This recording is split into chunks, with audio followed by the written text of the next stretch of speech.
Nous avons aujourd'hui une vraie raison de le faire. C'est la politique du fait accompli, la politique de force menée par Donald Trump. Il faut constater aujourd'hui qu'en quelques semaines, nous avons changé de monde. Nous avons changé de monde sur 3 sujets où la politique américaine a marqué avec une brutalité sans précédent et dans une absence de prise en compte des réalités du monde et des autres, la défense stricte de ses intérêts ou ce qu'elle croit être ses intérêts. Sur l'Iran, on déchire l'accord signé et ratifié par une résolution des Nations Unies. Sur Jérusalem, la reconnaissance de Jérusalem comme capitale d'Israël. Et en matière commerciale, la hausse des tarifs douaniers. Et on voit bien que cette brutalité s'applique à tout le monde, à commencer par les alliés et à commencer par les amis, c'est-à-dire les Européens. Au même moment, d'ailleurs, on voit qu'avec les Chinois, on s'entend pour finalement geler les choses en ce qui concerne les tarifs douaniers, ce qui veut dire qu'entre grands, on s'entend, et nous ne sommes, nous, Européens, plus qu'une variable d'ajustement dans un camp atlantique. Il est urgent de réapprendre à dire non. L'indépendance et la souveraineté nationale, c'est la clé de la crédibilité aujourd'hui pour les dirigeants européens et pour le président de la République française. Alors comment dire non aujourd'hui? Alors, il faut non à cette hégémonie venue d'au-delà de l'Atlantique. Il faut une double stratégie.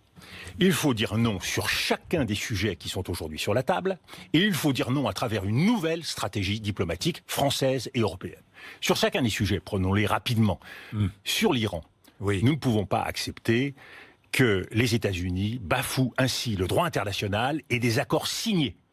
On devrait même avoir prévu des sanctions dans ce cas-là, pour un pays qui se comporterait ainsi. C'est un comportement inacceptable. Oui, mais d'accord. Alors, qu'est-ce qu'on fait? Alors, qu'est-ce qu'on fait? Oui. On peut agiter toute une série de petites mesures. Il y a le règlement de 1996 qui permet de protéger nos entreprises. Est-ce que nos entreprises doivent continuer à commercer en Iran? Travailler en Iran? Mais bien sûr. Malgré les menaces américaines. Et c'est là où on doit travailler sur le financement en euros, en liaison avec les Chinois, en liaison avec les Russes, avec tous les pays signataires, pour permettre justement de financer les entreprises en dehors du dollar. C'est très compliqué et on voit bien que les grandes entreprises, notamment françaises, d'ores et déjà s'organisent pour se retirer d'Iran. Alors que faire? Ce qui est une erreur? On doit, bien sûr c'est une erreur. Il faut faire un geste politique, mais je les comprends ceci dit, il faut faire un geste politique fort. Il faut apporter la garantie des États signataires de la France à nos entreprises. Une garantie nationale, tant que les États-Unis traitent avec les entreprises. Regardez ce qu'elles ont fait avec la BNP. Une amende de 9 milliards de dollars sans que personne ne bronche. Les entreprises sont obligées de se soumettre et de rendre gorge. Mais considérons que l'État français donne sa garantie à chacune de ces entreprises. Les Américains, l'administration américaine ne traitera plus avec les banques et les entreprises françaises. Elle traitera avec l'État français. Si l'Allemagne, si l'Angleterre, pays signataires de l'accord, sont d'accord avec nous pour lancer ce mouvement en liaison avec les Russes et avec les Chinois, nous bloquerons la détermination de Donald Trump. Ne nous y trompons pas.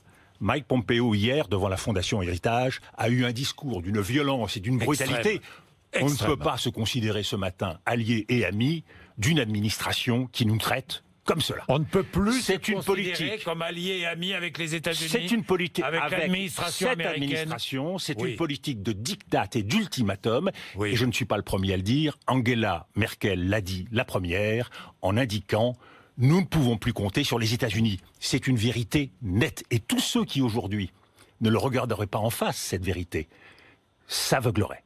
Ça veut dire quoi? Que Donald Trump a mené en bateau Emmanuel Macron avec ses gestes d'amitié, de considération? Emmanuel Macron a fait le chemin jusqu'au bout. Aujourd'hui, nous connaissons le verdict. L'Iran, Gaza, Jérusalem. Est-ce qu'on peut accepter, est-ce qu'on peut considérer que le droit à la sécurité d'Israël, que nous reconnaissons et que nous garantissons, la France a toujours été d'une clarté formidable sur ce sujet, est aussi un droit au massacre des populations palestiniennes? C'est un massacre qui a été commis par les troupes israéliennes. Quand vous tirez sur des citoyens, sur des Palestiniens, des enfants, des femmes désarmés, ça s'appelle comment? Ça s'appelle un massacre. Vous savez, en matière internationale, si vous ne le nommez pas, vous perdez la boussole, vous perdez le nord. Il faut dire, et la diplomatie française, si elle perd sa capacité à nommer, elle perd ses dents, elle perd sa crédibilité.